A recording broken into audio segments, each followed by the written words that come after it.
What I've got here today is a Tecumseh engine on the lawnmower, which is a Craftsman. I've got it partially apart. I took off the recoil. And if you have a problem with your Tecumseh motor on your lawnmower, in the sense that if you go to start it and it kicks back, and once it's started it doesn't run right, then what you need to do is check the keyway in the flywheel. Now when this keyway is broken, you're going to try to start your mower and it's going to kick back so hard you feel it's going to rip off your arm. Well, 90% of the time the keyway is broken, either because they've hit a stump or hit something else. So you take off the starter cup, you look inside here of the keyway, and you can see that it's off, so the keyway is broken because the keyhole on the crankshaft is not lined up with the keyhole on the flywheel. So I'm going to replace that, and then it's going to run as good as new. Before you continue with this job, make sure that you have disconnected the spark plug, just to prevent accidental starting or kickback.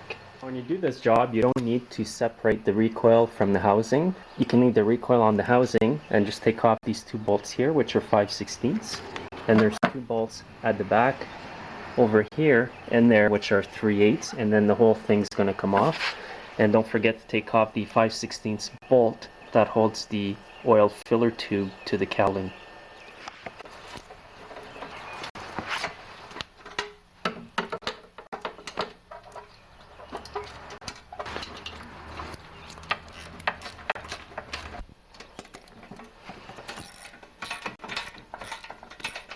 Now you can lift up the whole cowling like that. It's just going to come off.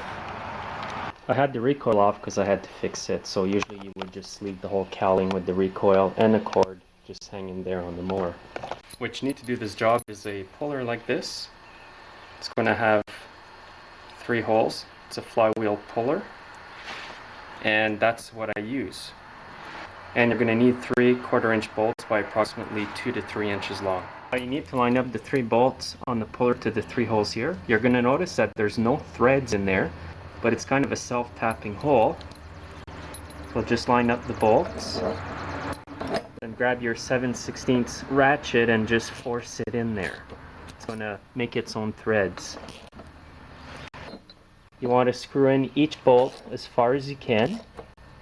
Make sure you screw in the 3 bolts evenly, meaning they will have the same amount of threads bolted into the flywheel.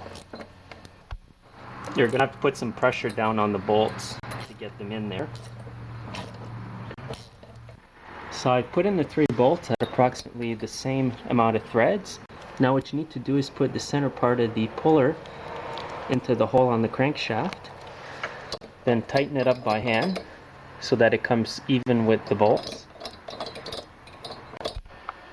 Now at this point you're going to need to either put a rope in the cylinder to stop the motor from turning or block the blade with a piece of wood. I'm going to use a piece of wood. I've got my ratchet in there, and now it's just a matter of slowly tightening this until it pops the flywheel off. I've tried using my air hammer on these before, but when the keyways broke, it's just so hard to get off with the air hammer. That's why I'm doing this manually today. So now I'm going to tighten it up until the flywheel pops.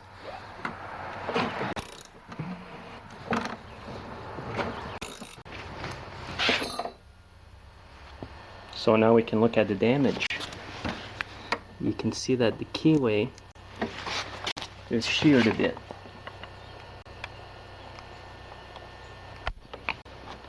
So this part of the keyway is supposed to be lined up with the hole on the shaft there, so it's going to be off, throwing the ignition timing off and making it backfire like crazy.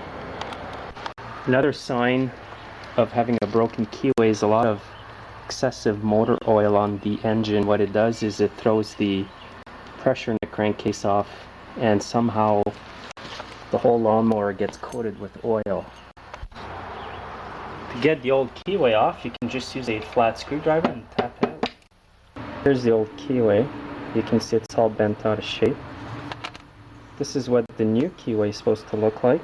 A nice rectangle and straight. And for this lawnmower, it's part number 611298 from Tecumseh. Most keyways you will find in most Tecumseh engines will look like this.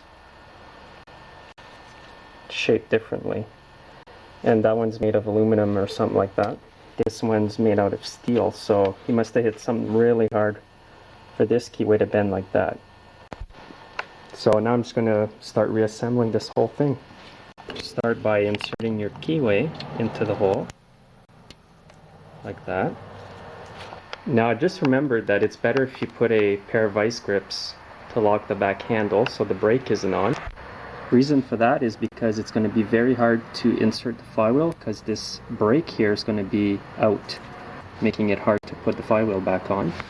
So now that you've got the keyway on the flywheel, all you want to do is line up the hole on the flywheel to the keyway on the crankshaft. So just by looking over it like this, you may have to wiggle it in place. Just wiggle it a bit to make sure you've got it locked in. Once you've got it locked in place, the motor will turn with the flywheel, unless you've got it blocked up with a piece of wood like I do. So all you need to do now is to put the starter cup back on. Make sure that the notch on the cup here just goes against part of the flywheel there. Next, there's a washer that goes there, and the nut.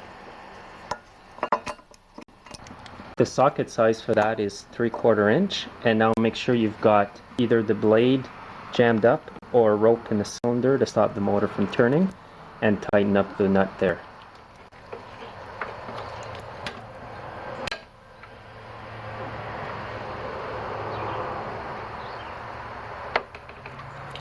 So now I'm going to reinstall the shroud. The two 3/8 bolts go at the back here.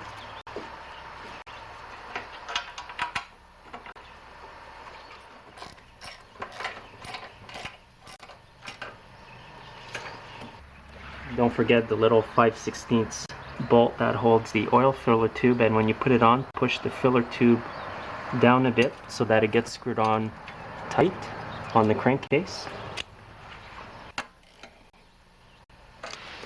And then you got the two 5/16 bolts over here, one there.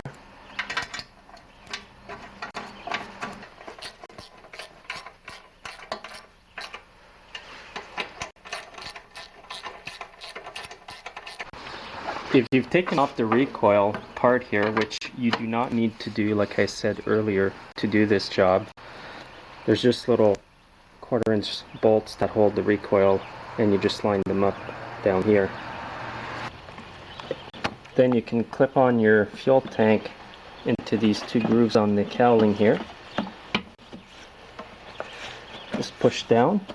On this mower here, I have to remove the dipstick in order to put back the cover.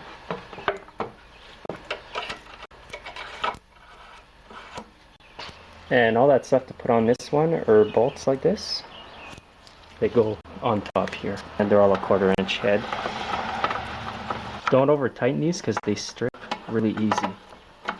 So I'm going to try it out, and if it runs good, I'm going to give her a good cleanup.